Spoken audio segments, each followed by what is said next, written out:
Chairman, try to squeeze in here. And Hey, Josh Carl. You're speaking, so. Hey. We said 11, so I think I got 60 seconds. Okay, thank you. Okay, thanks. Okay, bye. Kevin, all outputs are HDMI out 1 and 2. They're all done set that way. Kim, one more.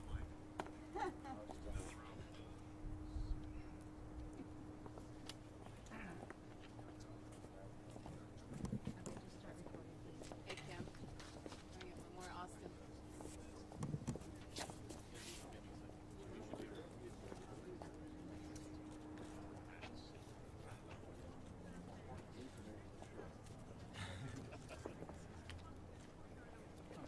Thank you. All right. Yes, they say Thank you stop. guys. I know, right? I like it. And the speaker. Here we go.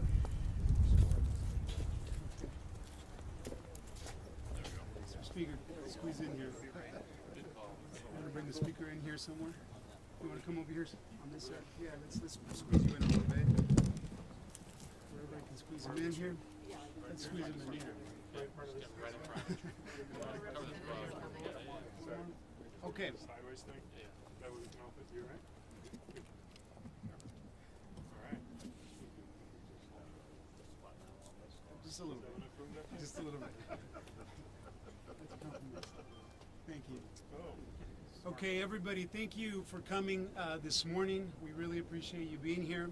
According to a report by the nonprofit Families Against Fentanyl, the number of Americans being killed each month in fentanyl-related deaths is equivalent to nearly 2 9/11s each month. For adults 18 to 45, fentanyl is now the leading cause of death in America. And the CDC has also reported that fentanyl is now responsible for around 70% of all drug-related deaths in this country. Now, our neighbors, like the state of Texas, have taken steps to deal with this, trying to use their border to bring this poison. Now, the problem is that the cartels have this. They've taken notice and they're shifting increasing amounts of their product through the Arizona border instead. Ladies and gentlemen, this is now a public health crisis, and we need to take swift action to deal with what is happening to combat it. I had introduced earlier a placeholder bill that we will be amending after we conclude meetings with state, county, and local officials and experts, gathering information on what specific tools we need or they need to adequately measure, report, and counter this crisis. Many Arizona counties haven't even yet reported their 2022 numbers because they are overwhelmed, but the legislature needs these updates very regularly, or we're going to be asking for more regular updates. The days of getting new numbers once a year are over. We need them weekly or at least monthly. Our counties will likely need help with testing and treating these problems. Parents need better information on how to be prepared in the event of an accidental overdose. Supplies of Narcan will likely be needed to be distributed, and education efforts need to be increased. This is also, ladies and gentlemen, a public safety crisis. While the raw materials from China, or while these raw materials are coming from China, the production of fentanyl bound for America occurs almost exclusively in Central and South America, while the delivery is mixed into the same routes used by the cartels for sex trafficking, human trafficking, drug smuggling, and more. Today, many of those routes run across our Arizona border, and they present a threat to Border Patrol agents and to county and local law enforcement. Now, Governor Hobbs has stated that she agrees that this is a crisis, but her actions in gutting border-related funding to law enforcement says otherwise. That's unacceptable. The legislature is focused on empowering law enforcement to stop border crimes by directing resources, forming task forces, and applying pressure on those who are abetting this crisis and denying the disastrous effects it has on our communities. We will need to equip local law enforcement with the tools they need to combat these threats and pressure federal authorities to do so as well. We will be introducing legislation to allow Arizona law enforcement to better combat these threats and equip them with the resources they need. We must also increase penalties on those who are trafficking fentanyl. There's already at least one bill introduced and proposed that does just that. And we call on the governor, Governor Hobbs, to join us in this effort. We have several people here who are going to speak today briefly. We'll be taking questions after as well. I'd also like to bring, first of all, I'm going to say a few words and then I'll bring the people up individually. I'll bring up folks like Senator Gowan, who is the chairman of the Senate Military Affairs and Public Safety and Border Security Committee, followed by Representative Kevin Payne, the chairman of the House Military Affairs and Public Safety Committee. And then also Senator TJ Shope, who is the chairman of the Senate Health and Human Services Committee. So you can see that we have both House and Senate Health and Human Services Committee chairs and also the Military Affairs and Public Safety and Border Security chairs here as well. We are also joined by some guests. You'll see our distinguished representatives and senators that are standing together here today. And we're joined by guests, former U.S. Immigration or ICE Immigration and Customs Enforcement Director Tom Homan, retired captain from Texas Department of Public Safety's Intelligence and Counterterrorism Division Jason Jones, and retired supervisory Special Agent with U.S. Immigrations and Customs Enforcement Homeland Security Investigations, Victor Avila. First, I'm going to ask Senator Gowan to share some words.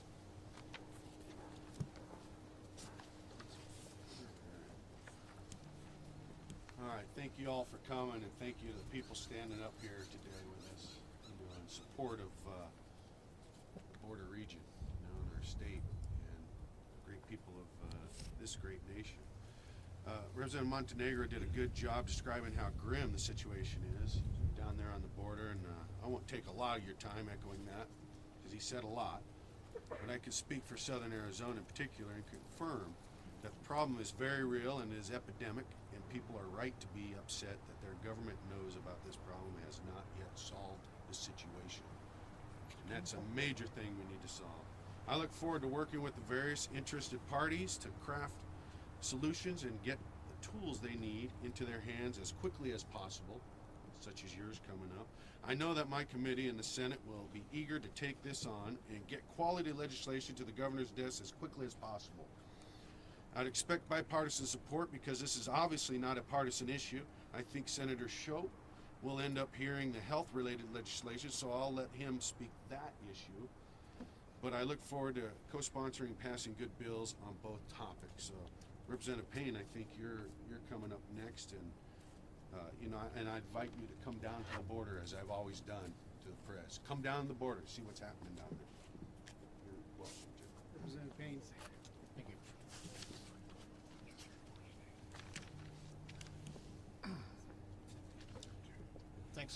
Thanks everyone for coming. I'm Representative Payne, the chairman of MAPS Committee. We have radical policies from Washington Democrats that put the safety and security of Arizona communities in jeopardy. And Governor Hobbs has made it very clear that she has no interest in protecting our Arizona border communities and the state itself from the flood of illegal immigrants, deadly drugs, and dangerous crimes. Governor Ducey established a border strike force to accomplish a simple goal: to fight back against inaction in Washington, to dismantle transnational crime organizations, increase collaboration across state lines, stop drug flows, and halt human smuggling. With each passing day, more deadly fentanyl pours into our borders. More young girls are pushed into into border-related sex trafficking, and countless... We can't hear. Wow. actually, I can't. And countless law enforcement officers are put at risk. Governor Hobbs defunding a critical portion of the border strike force, particularly the DPS portion, shows that the state troopers will have no role in combating border crime throughout the state, and the sheriffs will be our final line of defense. Those funds need to be reassigned to local forces. We need to ensure that our sheriffs stay in the need with all the funding. A complete inaction on the part of the Biden administration, and now Governor Hobbs has put us at a crossroads. How are we to support our safety of our communities?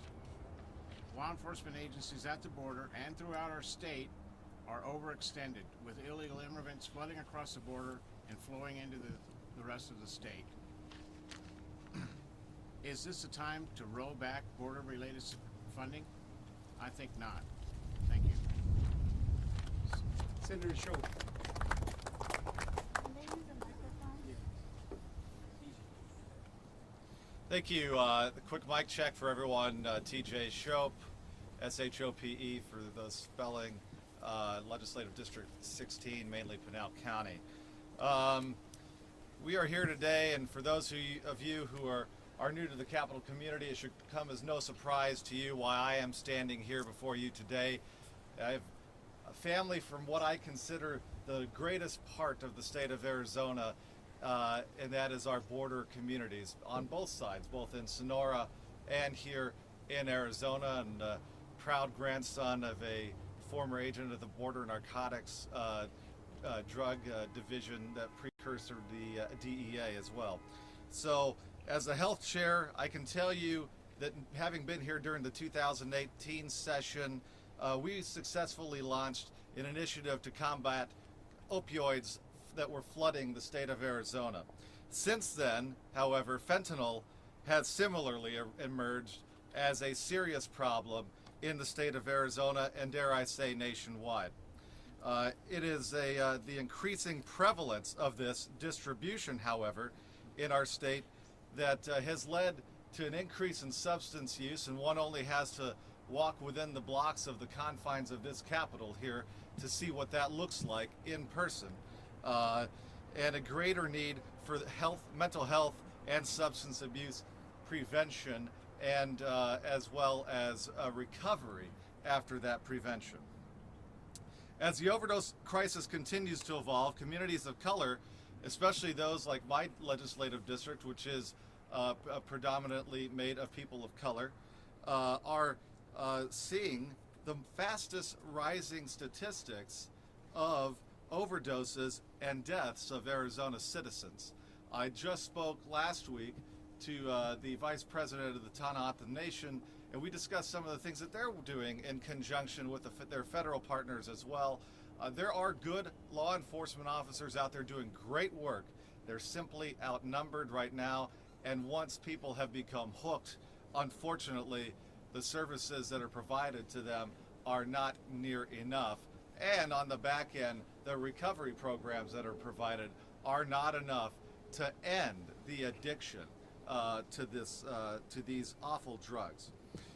Fostering trust and cooperation among public health and public safety officials is most definitely needed, and we need to have more things like accidental needle stick training, increased naloxone access, which I think Representative Montenegro mentioned earlier, and as well as training. It doesn't do any good to have a fire extinguisher in a building if you don't know how to use it. It doesn't do any good if you have cans of Narcan available and you don't know how to use it. We also call for improved data collection, reporting, and sharing so we can ensure that we have actionable data, as has already been mentioned, from public safety stakeholders that can be made available to public health organizations and professionals in order to deploy our very precious resources across the state as necessary.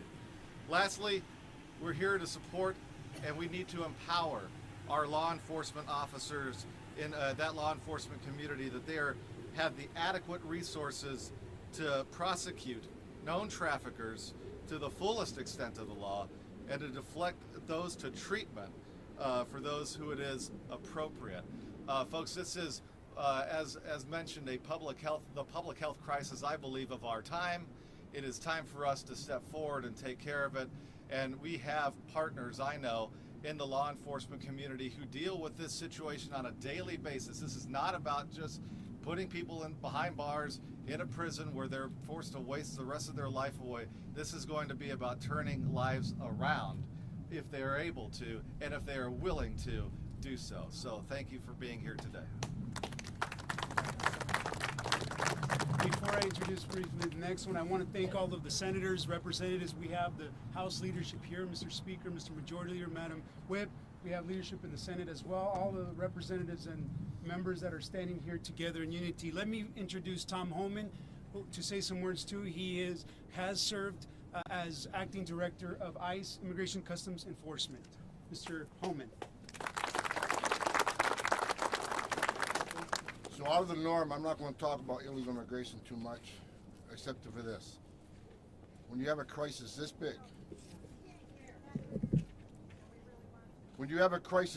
on the southwest border, under this administration, already 5.5 million people have been encountered on our southwest border. Over 1.2 million gotaways. So here's the only thing I'll say about illegal immigration. I don't care what your opinion is on illegal immigration. But when you cause a crisis this big, that has resulted in up to 80% of agents being pulled off that line to process people, transport people, give them medical attention, take them to the hospitals, 80% off the line. That's when the fentanyl comes across. That's when no inspected terrorists can come across. That's when the record of sex trafficking of women and children happens. You don't have to take my word for it. Go to the CBP website. The data is there, the data is factual. Bottom line. You know, I lived in Arizona for 10 years, from 1988 to 1999. I love this city. I actually lived in Peoria. Unfortunately, I had to come back 10, 15 years ago to oversee Operation Ice Storm. You all remember Operation Ice Storm. Bodies were piling up. Hostage situations every day the Phoenix PD was dealing with. Cartels were not only torturing migrants who couldn't pay their fees, they would kill them. Hold on tight, because Arizona will be the new ground zero. And I say that for a number of reasons. First off, you're already ground zero with fentanyl. Fentanyl has killed over 100,000 people in this country in the last year. Over 100,000 people were poisoned by fentanyl. Arizona ranks number one. And I want to let Jason Jones, my partner back here, to speak more about the criminal cartel activity in fentanyl. But I just want to mention that. It's not a coincidence in a year of unprecedented border crisis, you have unprecedented overdose deaths of fentanyl comes across that border. DEA says 95% of it comes across that border. That's not Tom Homan's words, the DEA. It's not unusual. In the same year you have historic border crisis, you have a record sex trafficking of women and children. They've already arrested, Border Patrol's already arrested 137 known or suspected terrorists trying to come across this border. We have over 1.2 million gotaways. What is a gotaway? These are people across the border were not arrested because why? Because 80% of the Border Patrol wasn't on the line. But they got them on video, drone traffic, central trafficking, etc. Border Patrol's arrested people from 141 different countries. Many of those countries are sponsors of terrorism. They've arrested 137. If you don't think a single one of that 1.2 million didn't come here to harm this country, then you're ignorant to the data. You're ignoring the facts that are out there. Not opinions, facts. The data's clearly there. I'm here this week with the America Project. We're doing an event at Herberger Theater Saturday starting at noon to tell the people of Arizona what's happening on the southwest border. Unvarnished facts, not based on opinion. A lot of people disagree with me. I don't care. We're going to be talking about real consequences, real data, so the people of Arizona can understand what they have now and what's coming. I've been around doing this for 35 years. When Texas starts shutting down and takes the action they're taking on the border, where do you think those cartels are going to start moving people? It's happened before. In my day, it was California. Then it was Arizona. Then it was Texas. If you don't think it's coming back to Arizona, you're going to be ready. Already ground zero in fentanyl. Arizona has more gotaways than Texas, California, and New Mexico combined. You don't think the cartels know that? If they want to get someone across the border and not turn themselves over to the Border Patrol, they're coming to Arizona. There's a reason why 1.2 million people didn't turn themselves into the patrol, claim asylum, get a plane ticket to their final destination at your expense, and get a work authorization. Why wouldn't someone do that? Because they don't want to be fingerprinted. Arizona is, I'll say it again, I'll say it 100 times, you're ground zero for fentanyl, and you're soon to be ground zero for a border crisis to include in fentanyl. Those are the facts, folks. This border's out of control. There's a crisis, and anybody argues differently is ignoring the data, and they're lying to you.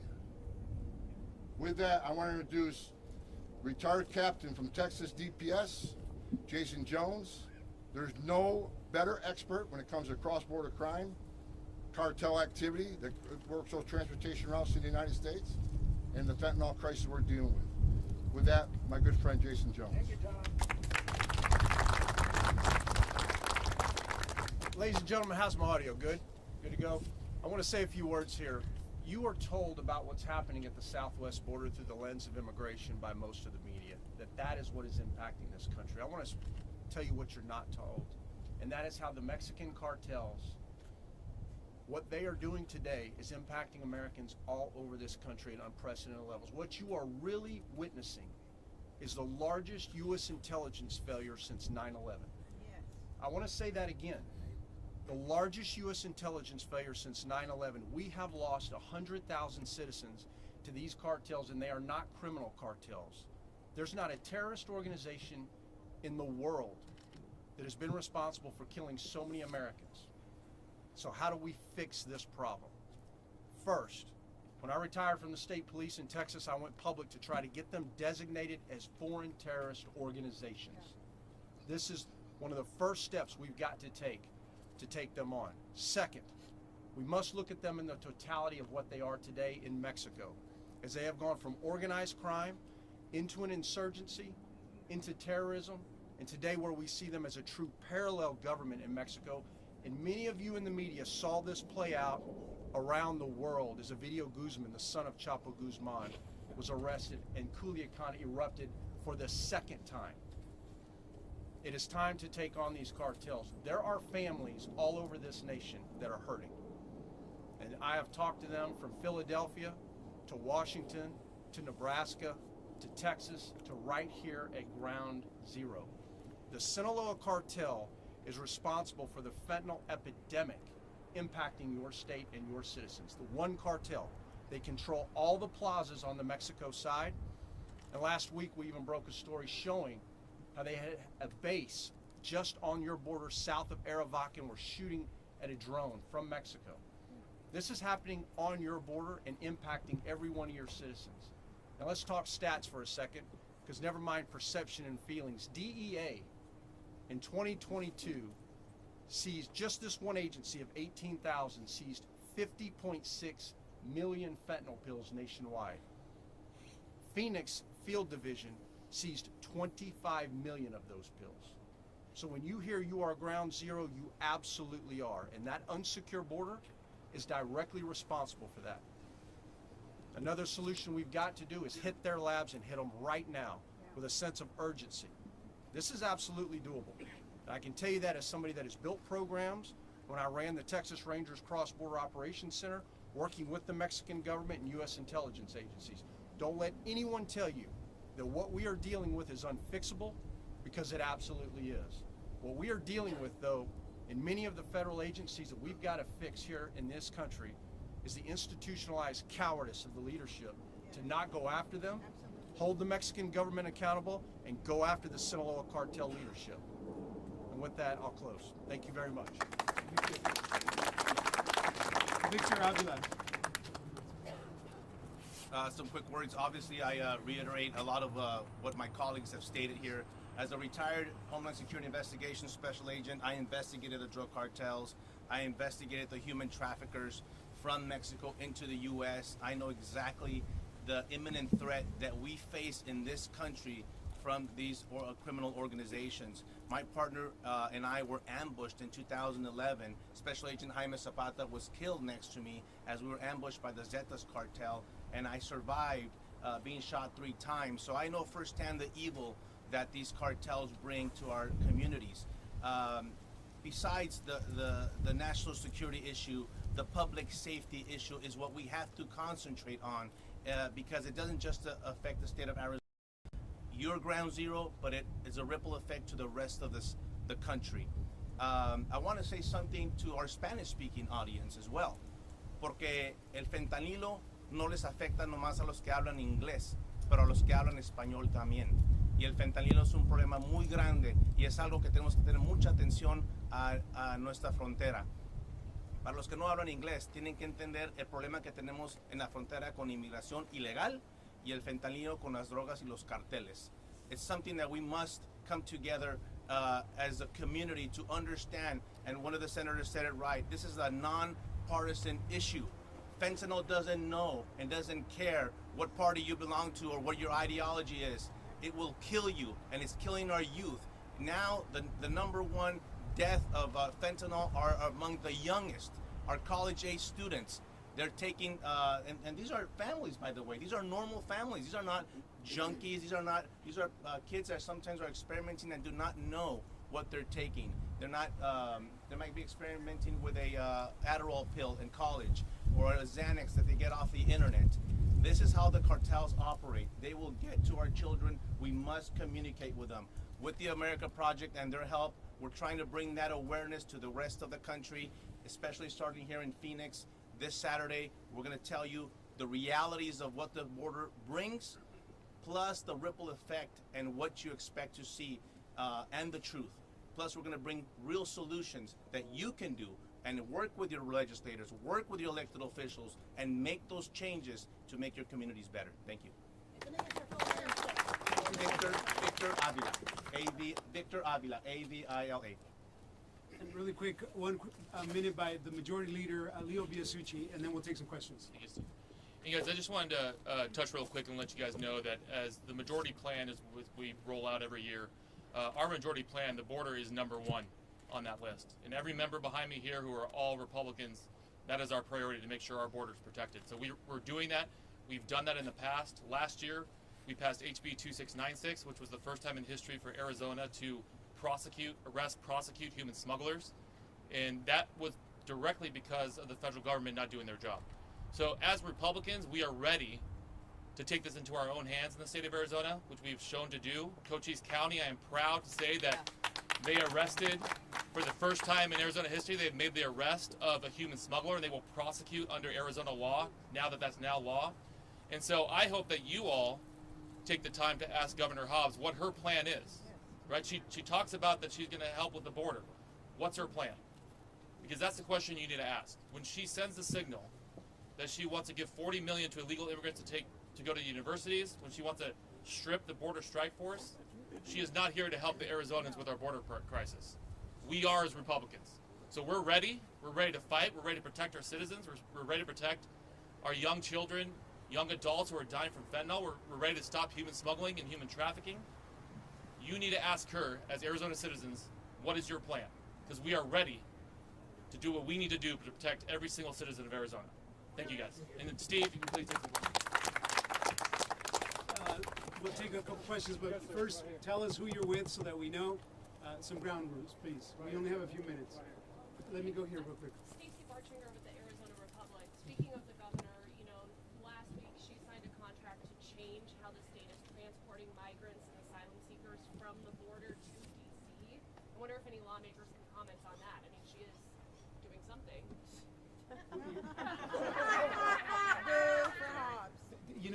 Our comment is that we're looking. We want to have some real solutions here, and we welcome those communications to this point. We have not had those communications, but we welcome those communications when she's ready. Sir. Mark Phillips with ABC 15. A couple of questions. You talk about the border strike force. Then I hear all of this. We all hear about how bad it is down there. How effective, in actuality, was the border strike force over all these years? Listening one by one to lawmakers saying how bad it is, what's getting across. It doesn't sound like the border strike force was very effective. Mike, this information is coming in. What I can tell you is this is a new legislature.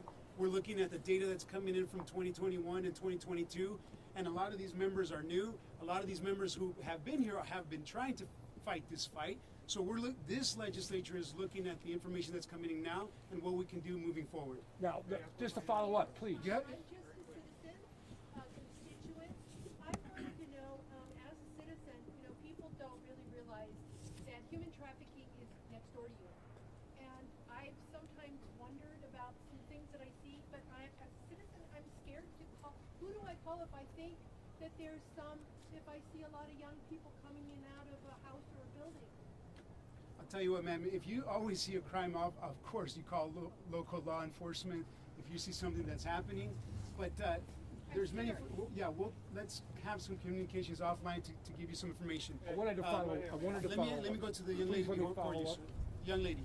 You say you want to see real solutions. Can you describe some details of what you're going to put in this legislation you're going to bring forward? So that's what we're talking about here. What we've decided to do is we're going to be gathering, we're going to be meeting with experts on this subject, with law enforcement, with different people at the border, and we put some placeholder legislation, but one of them is to declare that there is a health crisis. We need to start now. I mean, 2022, Maricopa County hasn't even delivered the numbers from 2022.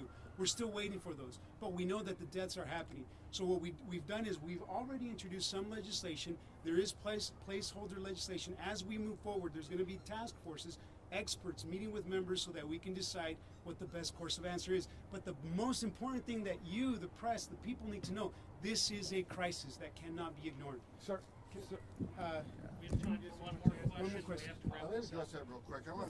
Look, the federal government has advocated their responsibility to secure this border. Bottom line. So the states are stepping up and doing what they can. So I salute the people, the men and women behind me that want to not only save Arizonians, they're going to save the entire nation. Fentanyl doesn't stay in a border state. Every state in this nation is a border state, whether they want to admit it or not. Fentanyl is making it in every town, city, and state in this nation. So the federal government is advocating. It's a shame we got to be here today. But the federal government has walked away from border security. So I salute the men and women behind me for stepping up to protect the citizens of Arizona and the citizens of this great nation.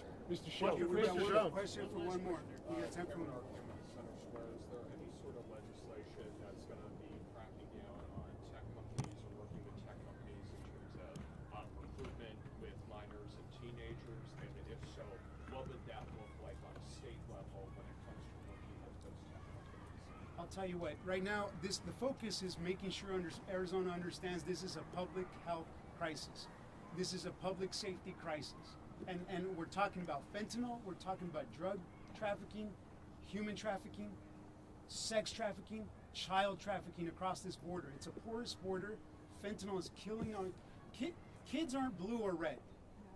Kids that are dying, they don't understand politics, but they're dying. And we need to do something about that. Ladies and gentlemen, thank you for all those members that are here today. Thank you to the press that's here today. Thank you for coming here today. Thank you.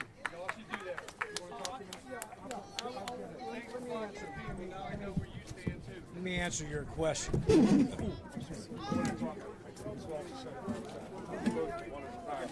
I understand what you were saying. We're trying to take a stab at the border strike. I hear everybody say what they said. Sorry. And that is all. Okay, you guys so let me refer back to your question. Okay. Very good question. Let's see.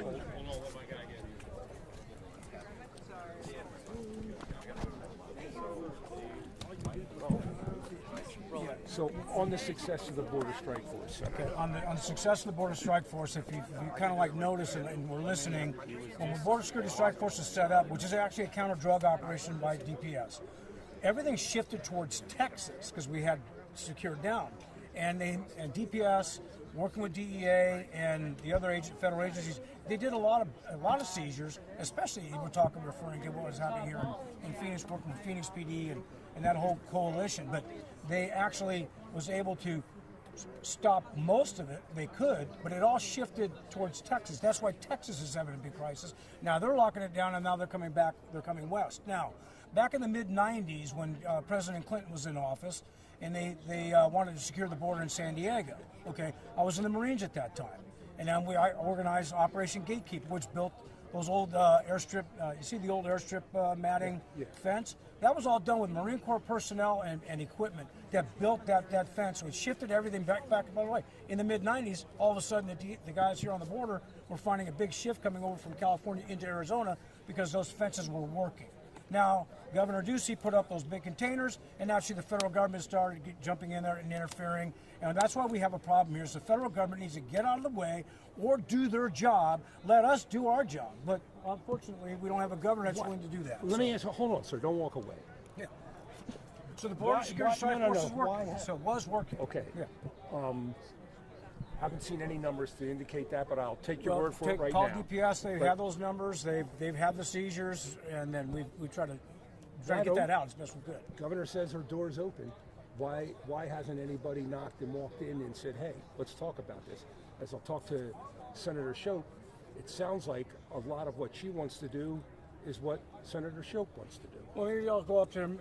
Maybe I'll see if I can get up to the 9th floor, because I know I have to go through levels of security just to get up to the 7th floor. So have a nice day. So in other words, you're not going. You're not going to take any. You're not going to take any sort of initiative to go up there and ask. I will. I'll see if I can set up an appointment with her. See if she'll see me. You let me know. Yeah, I will. Thank you. Thank you, Senator. That'd be fresh. Yeah.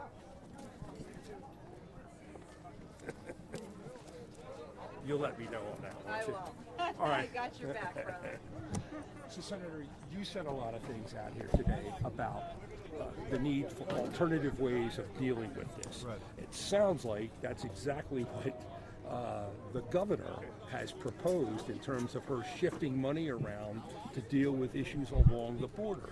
Can't we start there in terms of someone talking from the Senate, talking with the governor on this? Well, I think that what we have seen thus far was, look, I understand when we have speeches and things like that, there are usually ideas of, oh, well, let's give an olive branch, but then we go ahead and have a complete strikeout of the Border Strike Force, which is obviously a non-starter with our caucus and the legislature. Having said that, I do believe that if there are genuine ideas on how we can work together to help people, I mean, just like I said earlier, walk around this Capitol Complex neighborhood, you see what the addiction, what the sickness that addiction has caused is doing to neighborhoods around our community here, and it's sad. But it does start with enforcement of those items even being brought in across the border. But again, the legislation you talked about that you want to see happen seems like the governor could go along with that, at least in theory, how you presented it. I find that hard to believe, because I don't believe that even once during the State of the State address that the governor mentioned the border. She mentioned ports of entries, which is laughable because those are legal areas where people come across on a daily basis. The border, which is for the most part unsecure, is, I think, what we were talking about today, and is something that has to be taken care of going forward. You know, not the mom and dad are coming home from a weekend in Rocky Point bringing some of the items that they picked up. She talked about helping communities along the border, redirecting money to help them, it seems like, for a lot of the issues that you were talking about. Again, I don't see where you're not knocking on the door saying, the devil would let's be talk. in the details, Exactly. and I've never met a governor that just lets you knock on the door. So I don't know that that's an actual... Well, she extended I understand why that sounds good in the newspaper and in the media, but that's not reality. So that's just not going to be Are you going to try?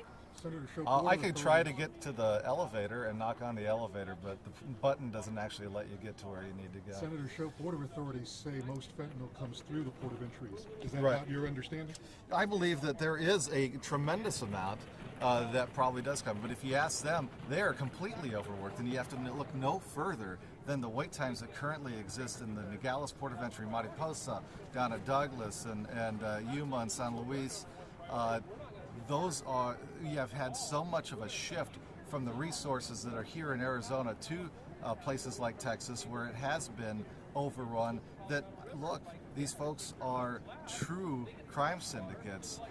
They know where those resources are being used, and they have chosen, unfortunately for us, to decide to come But through you talked about the wide open desert. Is it your There understanding is- that fentanyl comes through the There wide can, open? I have no doubt that there is a tremendous amount, and we will actually probably never know how much comes through a wide open portion because we don't have the boots on the ground for much of it to detect that. Port of entry, it could be very easy if they're catching it. There is no doubt going to be a higher amount that is going to be reported. What is your understanding of how the Border Strike Force operates? My understanding is that we, I was here when we funded it 6 years ago, and I believe that they have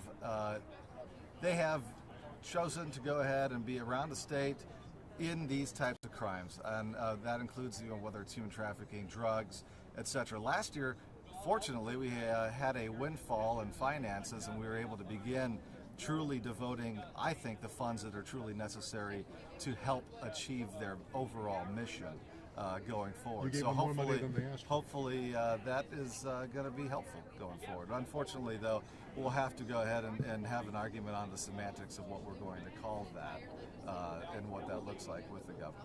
What did you have to say? The mayor of Yuma has said since the new Biden border strategy has taken place that daily crossings, illegal crossings, have dropped 20 to 40%. Last 2 days, the mayor said there's been an uptick, but from basically January 4th to Monday, they've seen these kind of numbers, that there are signs that it's working. Right. I think that there are signs generally every year. I'd like to look at those statistics.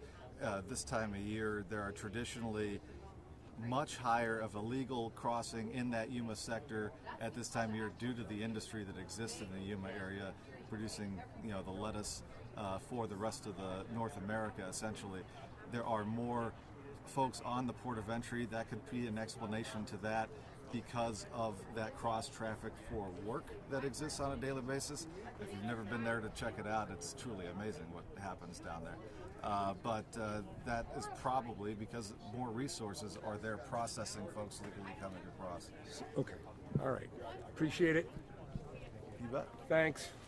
So you're not going to talk? Huh? I mean, this is If I get on here, this I've is never all- been able to do that. You can't. Have you been told by leadership